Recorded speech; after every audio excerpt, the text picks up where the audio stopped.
السلام علیکم دوستو، مزاح کا ایک مضمون ہے جس کا عنوان ہے پاگل خانے کا ڈاکٹر۔ پاگل خانے کا ڈاکٹر نئے آنے والے مریضوں کا معائنہ کر رہا تھا۔ ایک پاگل اسے سنجیدہ اور ہوش مند معلوم ہوا۔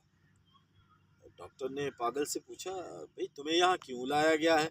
تم تو اچھے خاصے ہو۔ پاگل نے جواب دیا، ڈاکٹر صاحب میں بالکل تندرست ہوں، ٹھیک ہوں۔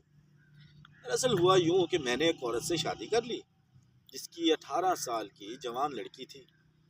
وہ لڑکی بھی اپنی ماں کے ساتھ میرے گھر میں آ کے رہنے لگی۔ اتفاق سے وہ لڑکی میرے باپ کو پسند آ گئی اور اس نے اس سے نکاح کر لیا۔ اس دن کے بعد میری بیوی میرے باپ کی ساس بن گئی۔ کچھ عرصہ گزرا تو میری بیوی کی بیٹی جو میرے باپ کی بیوی تھی کہ ہاں اولاد ہوئی۔ وہ بچہ رشتے کے لحاظ سے تو میرا بھائی تھا کیونکہ وہ میرے باپ کا بیٹا تھا، لیکن ادھر وہ میری بیوی کا نواسا بھی ہو گیا۔ گویا میں اپنے بھائی کا نانا بن گیا۔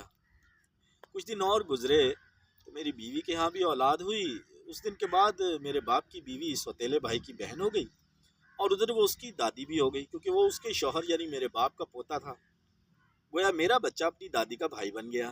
ذرا سوچئے ڈاکٹر صاحب، میری سوتیلی ماں جو میری بیوی کی بیٹی ہے میرے بیٹے کی بہن بن گئی اور میرا بیٹا میرا ماموں بن گیا اور میں اس کا بھانجا، جبکہ میں خود اس کا نانا بھی ہوں۔